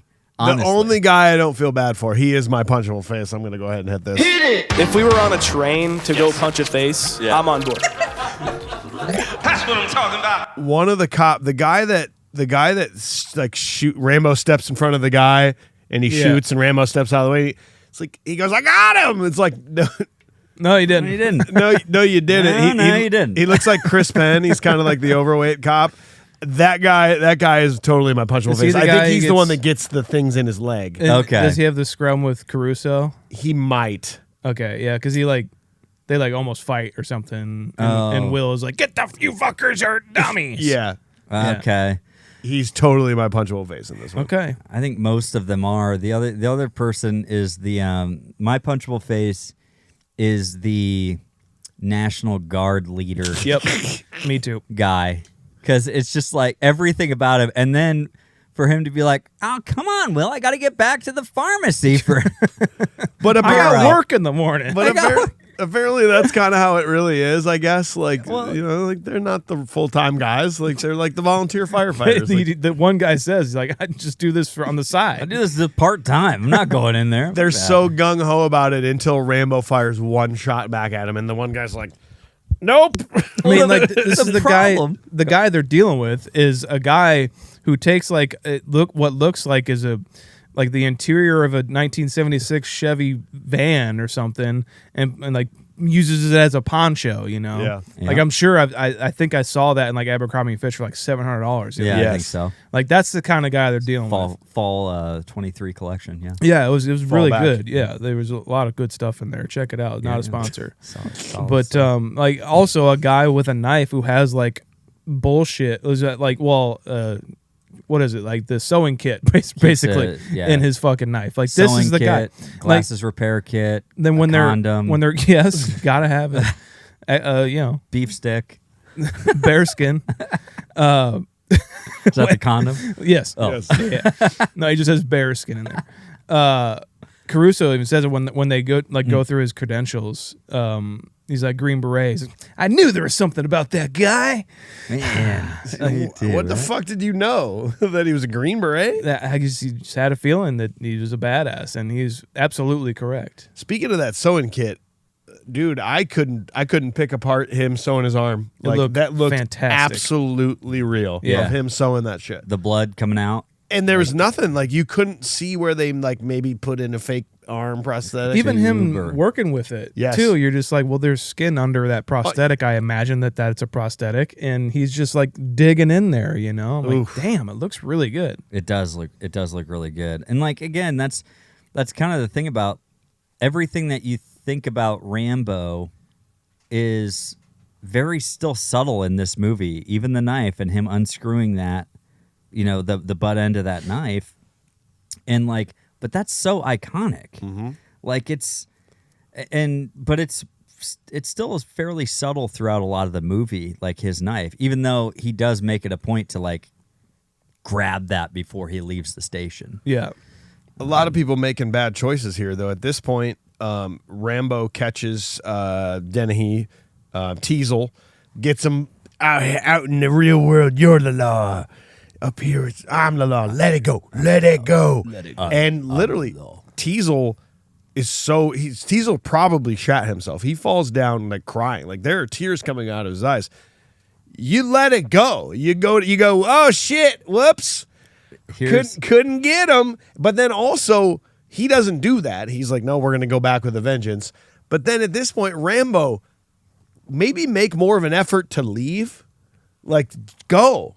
He just sort of stays on the mountain and waits for them to come up again. Like both of them do not make any progress towards diffusing the situation. Towards getting away from each other. Yes. Now that you say that, now I've got a flip side for you. Okay.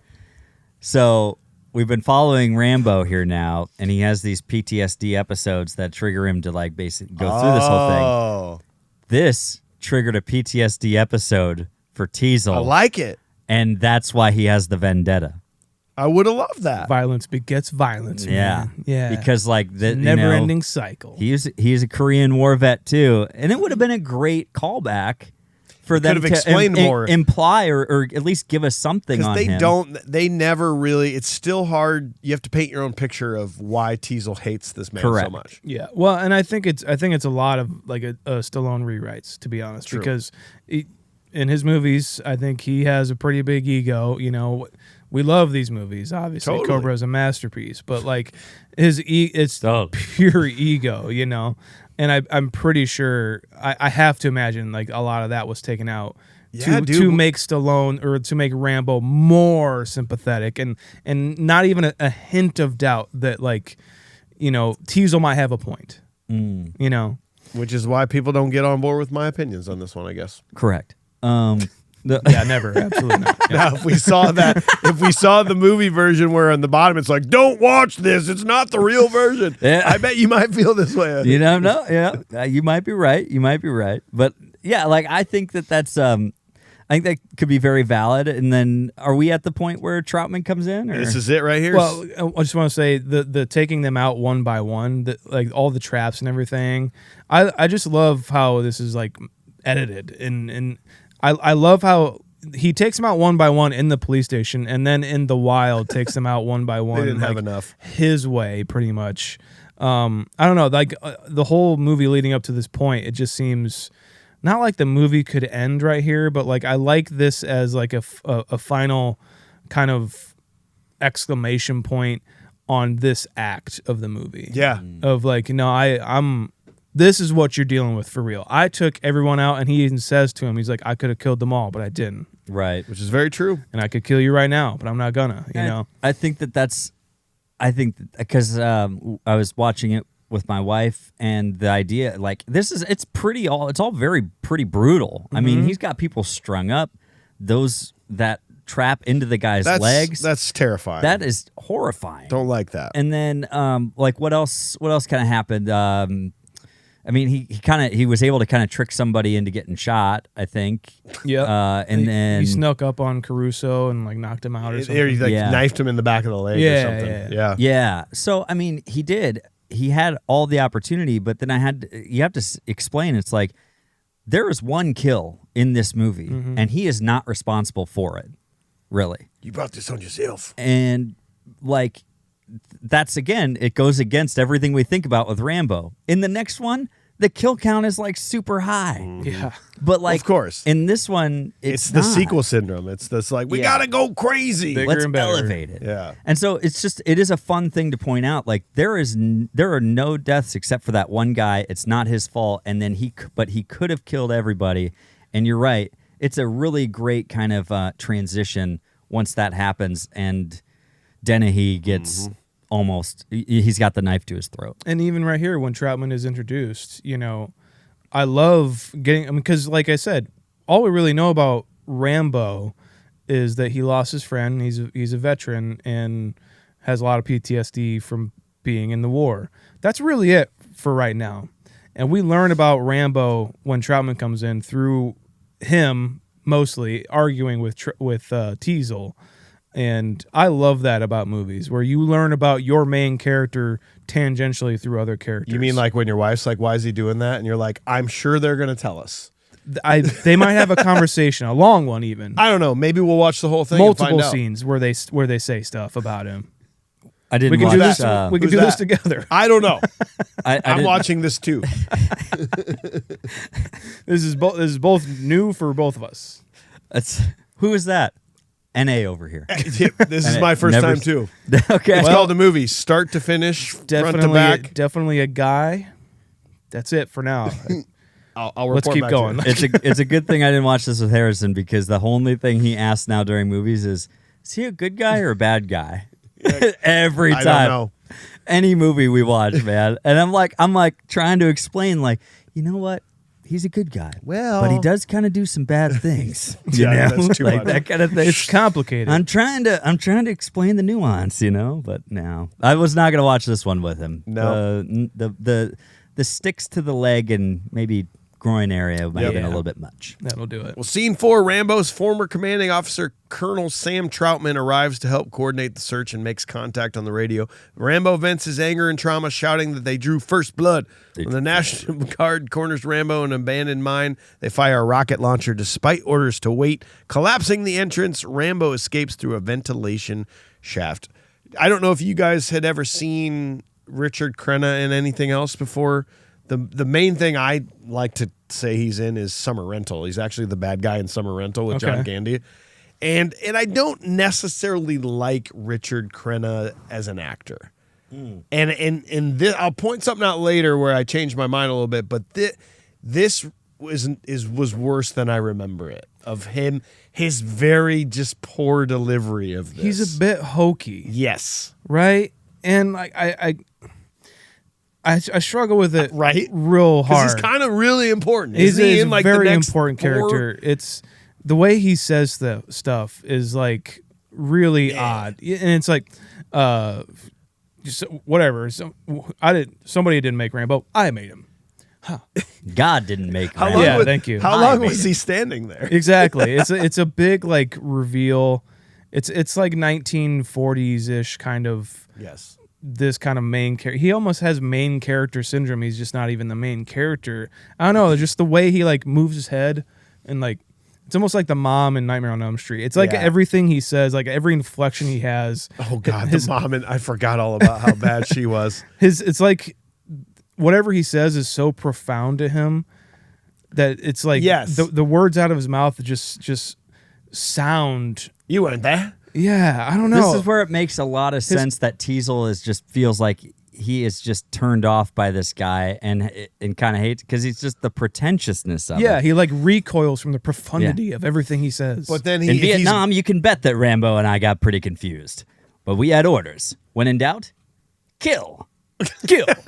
yes, that's so You bad. know what I mean? It's I like, hate it. It's the head weird. It's a weird head thing. And when in doubt, kill. kill. It is. There Wow, is- did you hear what I just said? there is something yeah. borderline very comedic almost about the way this really he comes is. It's through. not supposed to be. Yeah. And like in this, he's it's like I'm trying to think. It's like he's too colorful to walk into this tent of despair. Yeah. You know what I mean? yeah. And like he's too chipper to like explain all this shit. You know that. And yeah, he does. He's just got that nuance about him that it's just over the top. But some of it makes nice. Some of it makes me like it about it too. It's a little charming in a way. It's fine. It, right? It's fine. It doesn't detract from the overall movie for me or anything. It's just like, man, what it's just odd. It's just really odd for him to make this choice, or just maybe that's just him. I don't know. Yeah. Ooh, here's a prop. Don't do it. I'll tell you what's not odd is this coat that Fuck motherfucking you, dude. Teasel's wearing. Well, first of all, this is the most out of place coat I've ever seen in my entire life. Like the fact that he changes to this, it just took me by surprise. Yeah. But I was also like, I want that. I want that. That coat looks so warm and so dope. I want that. So I'm going to take that and yeah, go ahead. Yeah, I'll do the homemade poncho. Yeah. The Abercrombie. Oh, that's a tight one with the little rope, probably. Yeah, yeah. Little thing of rope. Abercrombie comes with a sample of cologne. It Abercrombie does. cologne. Yeah, It does. I mean, the obvious thing is the knife. Yeah. But I think I'm going to take Rambo's. I want the picture. Ooh, that we never see. Yeah, that we never see that he gives to the lady. We don't never know. We if don't it's know like if it's his a mom or a and wife. or And did you read that they said that she was just no one knows who she is or where she went? Like she was. They think she was just a local. Wait, really? And they filmed her and no one knows who she is. Well, I mean, a lot of the people in this, a lot of the Yeah. extras were just local people. Yeah. You know, So and she's they not even just- credited in the movie. No one knows what her name is. A lot of the National Guard was real. I didn't know that. Yeah. Yeah. Porn name is obviously First Blood. Oh, Yeah. Yep. Okay. Yep. Great. Teasel's coat. There's a good oneer here.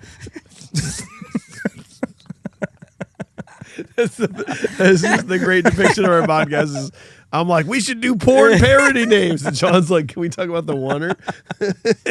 Where is the oneer in this? Though? I think it's a little after when Teasel first gets here. It's like when he's trying to get him to talk to him on the radio. Oh yeah. It's a shot of the radio guy, and then there's a bridge in the background, and Teasel and Troutman are walking along the bridge, and it kind of Yep. pans over a little bit, and Teasel and Troutman come into the shot and like start to have their conversation. It's a multi-compositional oneer where it's just like a Spielberg thing, Right. pretty much, where it's just like, it's this, it's just one close up of this guy, and now it's a wide shot of all these guys having a conversation. Then it backs up a little bit. Teasel stays over here, or no, sorry, Troutman stays over there. Teasel comes and talks to the radio guy, and so it's like a foreground background shot.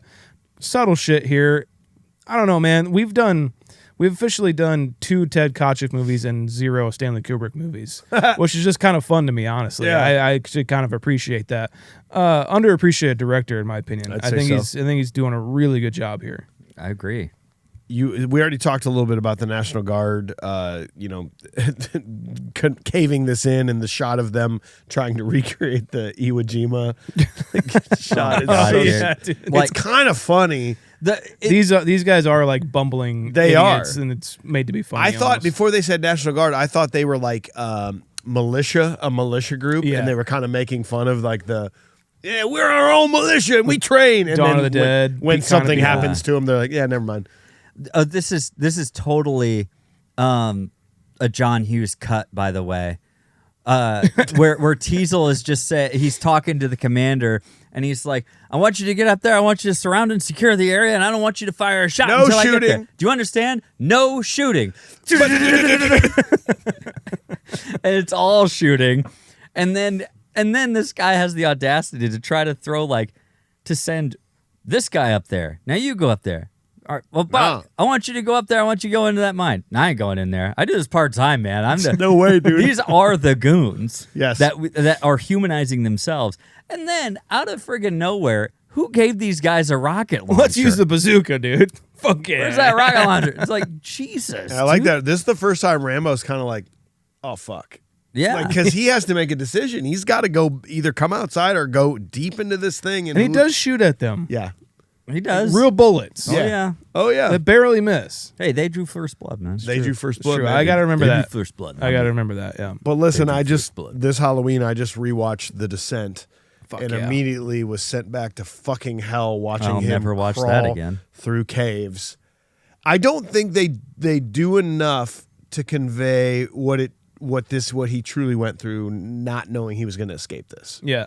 And for him to finally see that ladder and like go, oh my God, they still do not do a good enough job showing what it means for him to have found that ladder. Because we're just like, as Yeah, a he'll kid, find his I'm way like, out. there's always a back way to get out of the mine. Yep. There's not.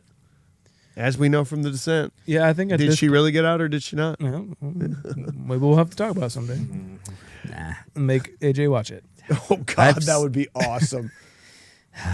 I'm just saying, like, you have your chance this Christmas to make Sean watch something that is the equivalent to you watching. It's The already Descent. been done. I know. Christmas with the Cranks. Ah, You that guys was, already there's got me. other ones. You got me real there's good. other ones. I started Santa Claus too. Oh. I kind of want to do it now.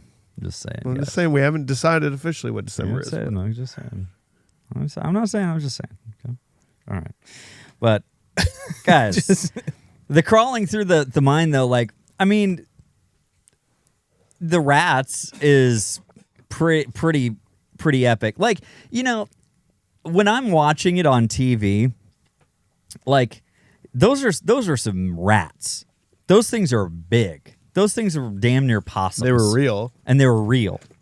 And like watching that and everything, and you're just like, oh yeah, well, I mean, if they're not biting you, not a big deal, right? rats are fine. Not a big deal. It's like, dude, I had a mouse like in our house. I was fucking freaked, and I did everything in my power to get that thing out of the freaking house. Mm-hmm.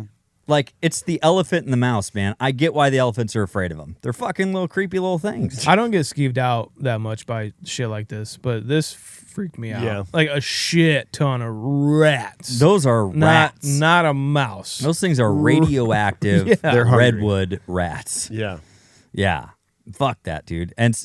But those combined with like the caves and the environment and all that good stuff, I mean, I think that's pretty hellacious.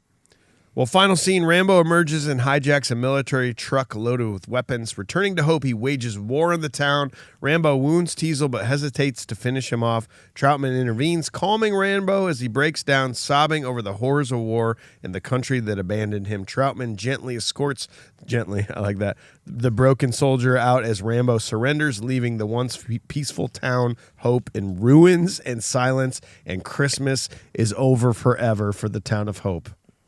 Yeah.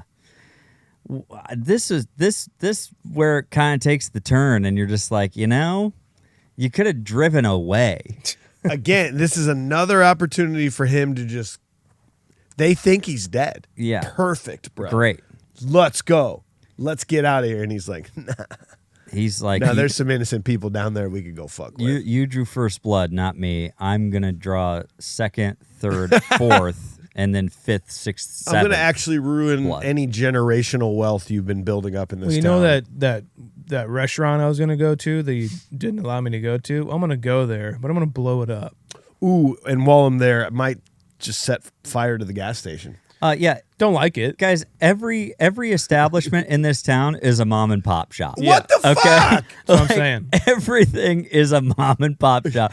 The gas station, the diner, Galt's the gun parents store. own the gas We station. don't, know they we don't do. know that there's not people in these places. We have no clue. I know, like, Teasel got over the thing. I was like, get the fuck out of here, everyone. Yeah. But still, There's a wouldn't. guy in a gas station counting the drawer, and it goes up. there's a college kid. He's just literally trying to get it done before the holidays. He's Yeah. home for the holidays, probably trying to make an extra Probably buck. make an extra buck. I mean, come on. And It's like, I don't know if I'm going to go back next semester. I got the Yeah. mom and pop store to run. But then I don't there's know. Shelly. And I really like I Shelly. love Shelly. Yeah. so and her many dad owns a decisions. logging business. So many decisions and so much life to be had here. No! And there it goes. There's one. And then we don't know because then it burns up and it burns the body up and we don't know for weeks. Correct. He's just been missing. Yeah. I never did read Catcher in the Rye. Yeah. I should start that. And then, like I say, then there's the gun store. It's like the inventory in there alone. Ugh. That guy is bankrupt. Now the Insurance rival ain't gonna cover the that. rival town knows they can come invade Hope now because they don't have any of their ammo anymore. That's Yep. right. Yep. That's how it worked back then in the 80s. Yep. Wild West. Yep. The town of despair is going to come and topple hope. And Despair Canada versus Hope America. that's right. I'm telling you. Desperation's gonna take Desperation. over. Ugh. Oh my goodness. Although- little town called Tombstone up the way. Although we did talk a little shit about him, his acting, Troutman's acting, but maybe this is where it turns for me though. When Rambo is going on his spiel, I'm sure we'll talk about it. Colonel's acting here is actually pretty legit. Like he's almost perfectly being like, I'm trying to say something to you, Yeah. but I don't know what to say. It's a really powerful moment all around in this, but Troutman helps. He's been trying to be like, I know what you're going through, but at this point, clearly he doesn't. Yeah. And he doesn't Yeah. know what to say. Yeah, I mean, like, and then all like he really needs is just someone to like hug. That's really You know, Good it's point. fucking sad. Ugh. I also think that this is another great, a good, right? Like I said in the beginning of this, I think he's great, like emotionally, and the looks on his faces, and it looks on his face, and Rambo. yeah, and then throughout the movie, it's a great physical performance, and then we get to this, and it's again another great emotional turn for Stallone here, and I think this is actually like one of the best things that he's ever done. Like this, especially combined with the writing, this story about his buddy, with the shine box kid that comes over and there's a bomb in the shine box, and he's like, I'm picking up his legs. He don't have no legs. There's been made fun of a shit ton for sure, but like this is really, really good. Oh, yeah. It's teetering on such a fine line. Like I don't really remember this movie. It's the first time I've watched it in 30 years. And if you would have said, hey, yeah, there's this moment where Sylvester Stallone does this really heartfelt speech about being in the war and losing a buddy, I'd be like, oh my fucking God, this is going to suck. The fact that he pulled this off so well was just on a knife's edge because it could have gone so wrong. Yeah. It could have been very Yeah. stolen valor and just like, you didn't do it justice. But my God, man, this might be my favorite thing he's ever done. Yeah. In any of his movies. Yeah, I mean, it's the whole nothing is over. It's not. Maybe it's over for you. It's not over for me. It's never going to be over for me. And then, it's everything that he hasn't said and been able to say throughout this entire movie and long before these events kind of pouring out because he finally sees somebody from 8 years ago from hell that he recognizes, and for it to just kind of come pouring out, he does. I think he does an insanely phenomenal job, and I get why it gets parodied or people of course might think it's funny. It's to a degree, but at the same time, like his performance is pretty just epic right here, and that idea of not babbling but getting through the words. Him fight it becomes a little incoherent, but you understand. Talking about the car, talking about the friend. He's said in 8 years. Exactly. Well, I mean, and that's the thing too. We talked about earlier was no one's asked him about his experiences. Really, they've just assumed, of course, that he's killed fucking babies over there. Probably, know? And that is the unfortunate thing. It's just it's just. Dude, why'd you have to blow everything up? Well, I didn't think about that. I've already been kind of against Rambo, but I did not think about how they literally just gently handcuff him from the front and make sure he's got a coat on and just bring him out. How did this town not start just shooting at him and throwing rocks at him and shit like that? I'm saying, man, it's but I don't know. I don't know the answer to it. Well, see, but we're watching this movie from the perspective of the movies telling us Rambo's a hero. Yeah. But if you're living this in real life and you just came home from work and your gas station's exploded and there's bullet holes above your kid's bed where they were sleeping, and this guy did it and you know nothing about this is the enemy. This is the evil enemy that finally our great police force caught. Mm-hmm. It's just crazy how storytelling will put you in a different perspective. In a perfect world, it would be, finding out that not Troutman, Teasel treated him like shit, and that's why he went off. So it's ultimately Teasel's fault. Yeah. You should have just given the guy a fucking meal, and then none of this would have happened. Yeah. And that's the big thing. He does say that, and people around in the scenario, close to the heart of the scenario, probably know and realize that now after Rambo says that over the radio.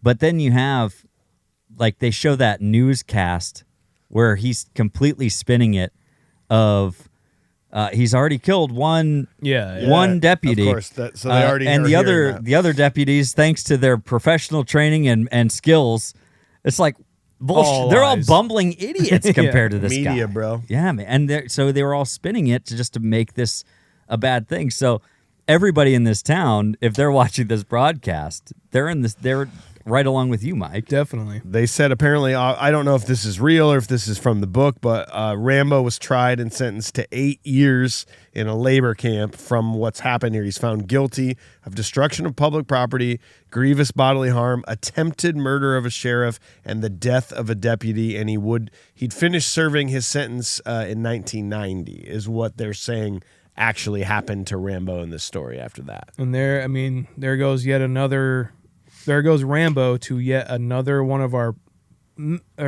splendid institutions that we have. There's labor camps. There's the U.S. military, and then there's the prison industrial complex.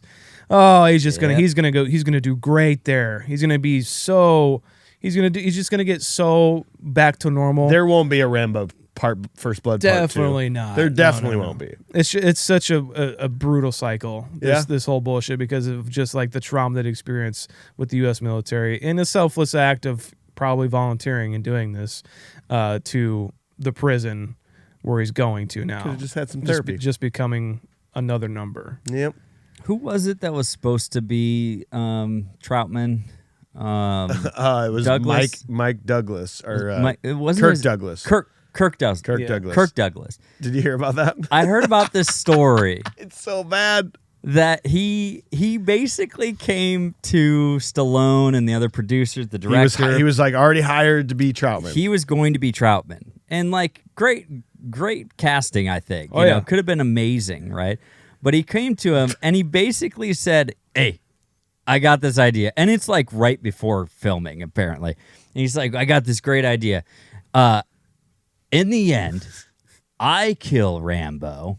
Okay, Troutman kills Rambo." And you see me driving away, and I'm wearing his headband. Huh? Part 2. Huh? Come on. They immediately rejected it, and he goes, "Well, I'm not the man for you." I don't think I can do this. Yeah. Well, I guess we got different ideas here. It's just Unbelievable. my creative ideas aren't flowing with And you guys. like, it's just like, no, dude, that's not what we're gonna do. It's like, well, I don't know. I guess I don't belong here. Then he left.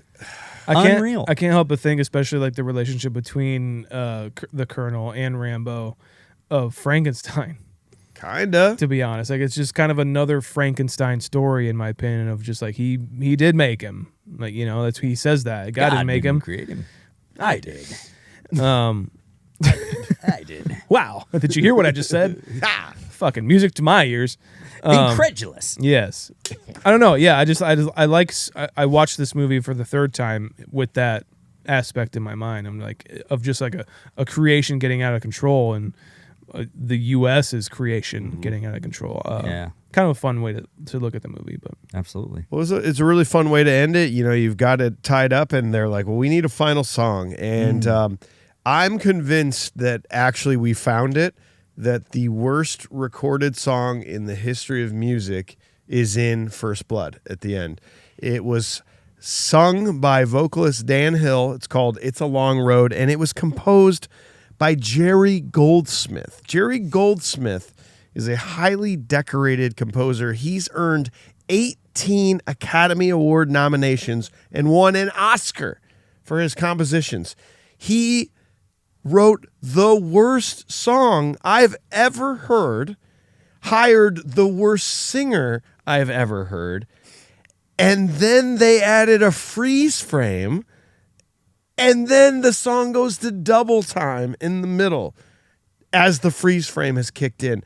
The words to this song, I know I read the stuff in the beginning, but holy fucking shit, I almost can't even read it with how bad it is. it's like the worst thing I've ever heard. It completely tainted the movie for me. I don't know. This is like It's a long road and it's hard as hell. Tell me, what do you do to survive when they draw first blood? That's just the start of it. Day and night, you got to fight to keep alive. It's a long road. He's like, I'm going to take this as a metaphor for touring life. Yeah. Yeah, it's a hard road. It's a long road. He says, because the road is long. Yeah.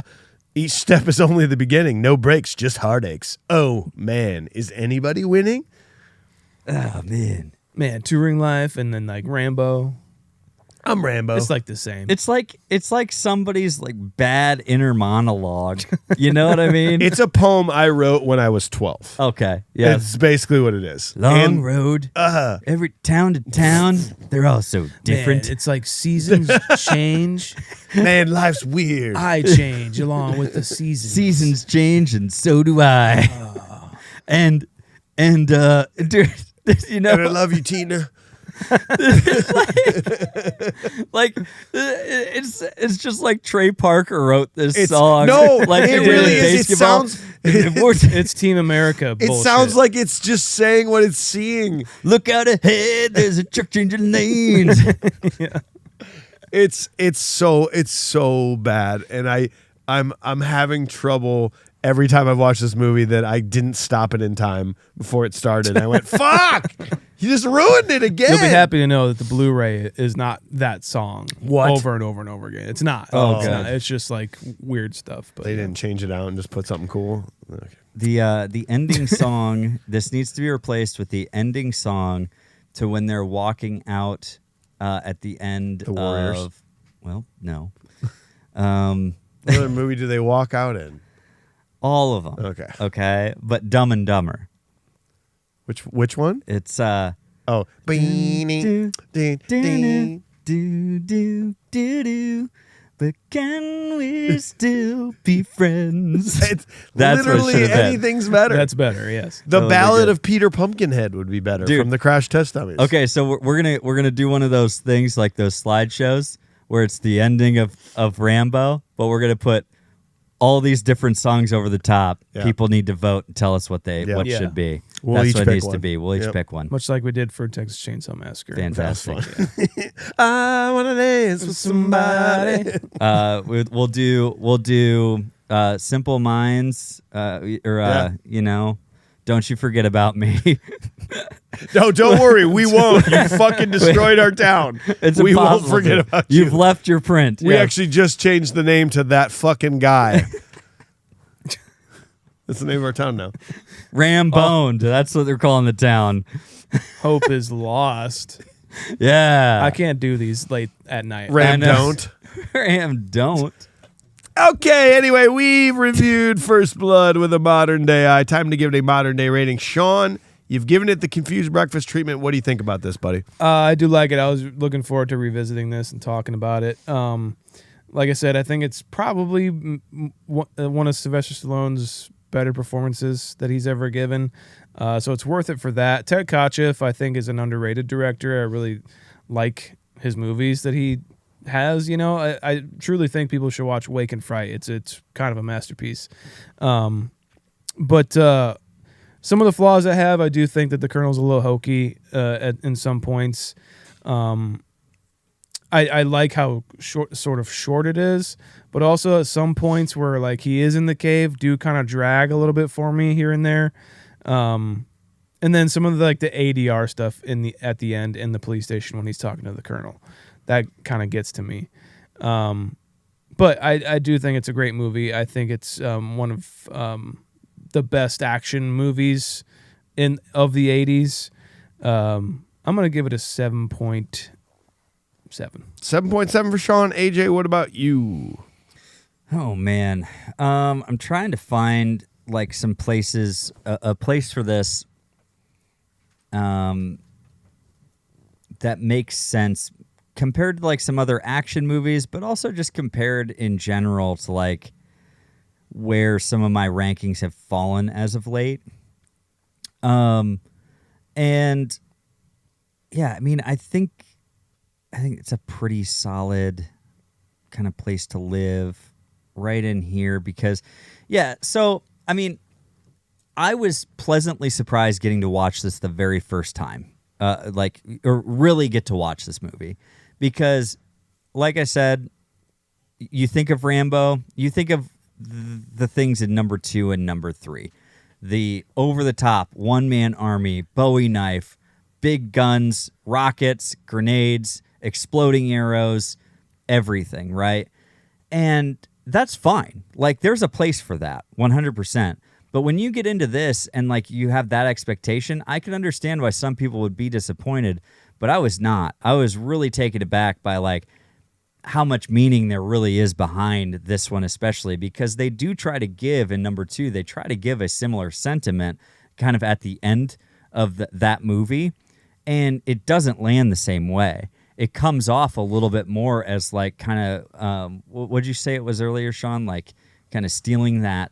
Stolen Valor? Stolen Valor kind of. It kind of comes across a little bit more like that in that version of it. I'm not saying all the way, but this time it comes across really great. Stallone's performance is amazing. I'm not saying that I like this better than the Rocky stories or anything, but Damn it. as far as action movies go, this is top tier, and it's a good conflicting story. Funny enough, Teasel has his points of being right and everything, but in the end, John Rambo, yeah, you shouldn't have blown up the town, but at the same time, you probably should have just tried to get out of town, right? But you didn't. And so it's a great story. It's conflicting.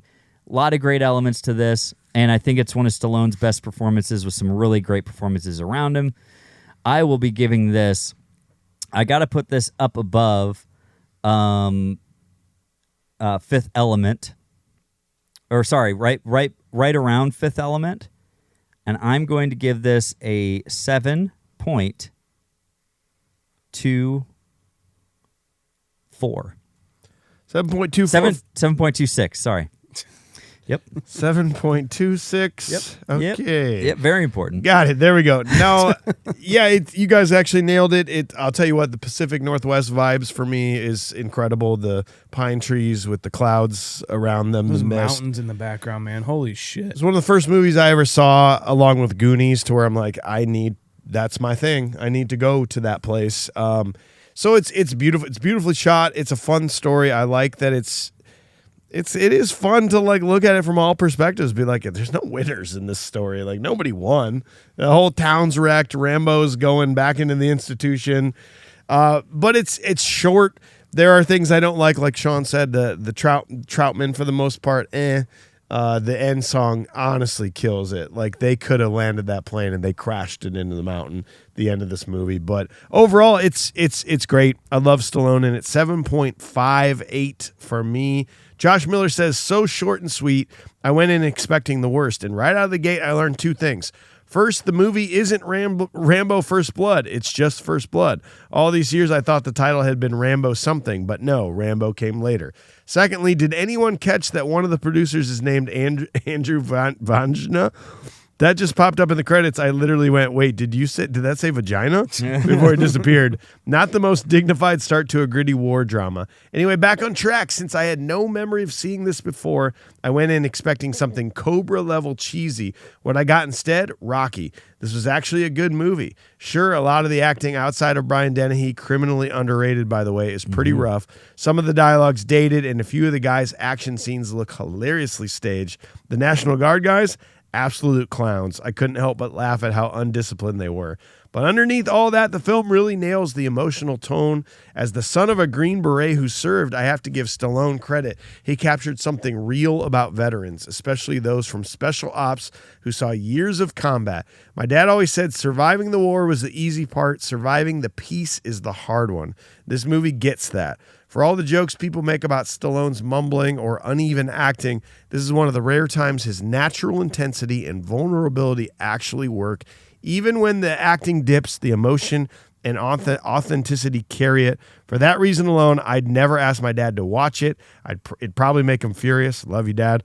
Overall, First Blood surprised me. I actually enjoyed it way more than I expected to. It's easily one of Stallone's better performances in terms of tone, depth, and emotional weight. Even if I still prefer Tango and Cash, Over the Top, Demolition Man, or Judge Dredd when I want pure entertainment chaos, I'll probably add parts 2 and 3 to my watch list next, to the inevitable eye roll of my wife. It's definitely showing its age, but not in the way that hurts it. There may not be a better Stallone movie, but there are definitely plenty of worse ones. Driven, I'm looking directly at you, and I love F1. Final score, 7.5 out of 10, aging gracefully, surprisingly heartfelt, and still ready to draw First Blood. So, as a group, we are a 7.51, and that's going to take us to All Alone in the 105th spot. We do believe that this is better than The Karate Kid, The Mighty Ducks, and Young Gun, but we do not think it's as good as Super Troopers, Tombstone, and Oh Brother, Where Art Thou? Yeah. So, better than Karate Kid? Slightly better than Karate Kid. That's crazy. Wow. Just going to throw it out there. Yeah, well, it's important. Well, we hope you enjoyed the episode. Thanks for being here. Tune in next week. We continue a month of movies. We are thankful for The Usual Suspects, followed by Boogie Nights. And if you're new to this podcast, go back this time last year, The Player. I think that was one of the first ones where all of us had never seen it. Yeah. Oh, yeah. It's a rarity. Starling pick, I believe. It was a Starling pick, and I'm glad he picked it because that's a movie I would have never hit play on. Yeah. Right. There would have been no reason for me to hit play. Great movie, great episode. Oh, yeah. Check it out. Very much so. And we got Logan on the controls here at Upload Media Group in Cedar Rapids. Learn more at uploadmediagroup.com. And check out our network, Cloud 10, at cloud10.fm. That's it for us. Goodbye. Goodbye. Love you. Bye. They do First Blood. They do First Blood.